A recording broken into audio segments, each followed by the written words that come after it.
Fala pessoal, vou falar hoje um pouco sobre o efeito Ferrante. O que acontece em linha de transmissão, em alta tensão. O que é o efeito Ferrante? O efeito Ferrante, ele é um fenômeno natural, certo? É um fenômeno natural que acontece. Linha de transmissão percorrida em longo caminho em corrente alternada, CA, certo? Quando a gente tem uma linha de transmissão, vou colocar do ponto A para o ponto B. Tem um percurso a percorrer, vou colocar 600 km. 600 km uma distância. Estou fazendo um exemplo. Do meu ponto A para meu ponto B. Meu ponto A eu iniciei com nível de tensão 500 kV, 500 mil volts. No meu ponto B era para mim chegar a 500 kV. Só que nesse percurso vai acontecer o efeito Ferrante, certo? Eu vou fazer um exemplo que vocês vão entender. Meu ponto A vai ser meu nível de tensão V1 e meu ponto B, que eu estou fazendo um exemplo, analogia, vai ser meu V2, meu final da linha de transmissão. Então, V1 é menor que V2. Mas por que isso, Lucas? Acontece porque o efeito Ferrante que vai acontecer no percurso dessa linha. A gente vai entender. No meu V1, meu nível de tensão era 500 kV. Então, para meu V2, meu nível de tensão era para ser 500 kV também. Só que não vai ser. Vai ter uma elevação de nível de tensão. Como vai acontecer isso? Então, 500 kV em V2 vai subir 525 kV. Estou fazendo um exemplo. 525 kV. Subiu 25 mil volts nesse percurso percorrido. Porque aconteceu o efeito Ferrante.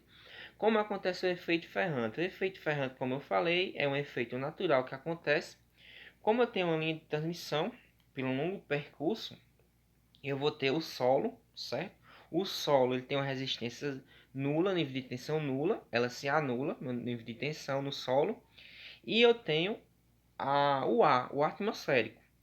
Essa linha de transmissão que está percorrendo por esse percurso, ela vai quebrar o dielétrico.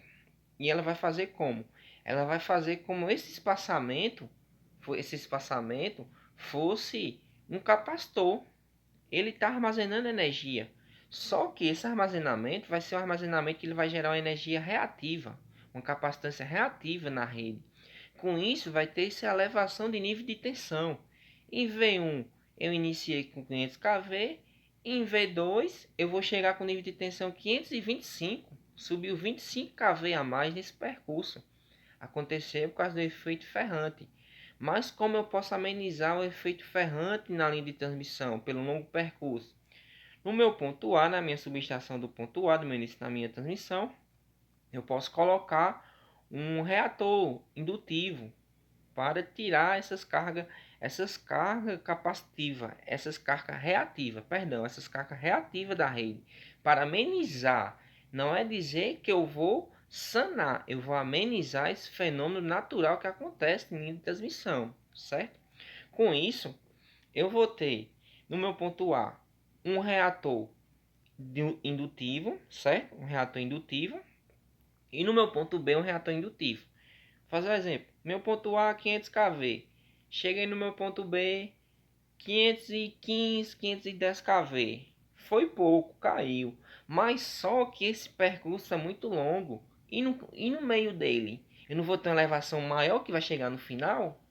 Como eu vou fazer isso? Então, no meu meio, no meio desse percurso, eu tenho que colocar outro reator indutivo. Eu vou colocar outro ponto, outra subestação naquele ponto para fazer essa parte, para ela aliviar, para ela sanar, ela aliviar, amenizar esse fenômeno natural, fenômeno do efeito Ferrante, na linha de transmissão, certo? Em alta tensão. Com esse percurso, eu estou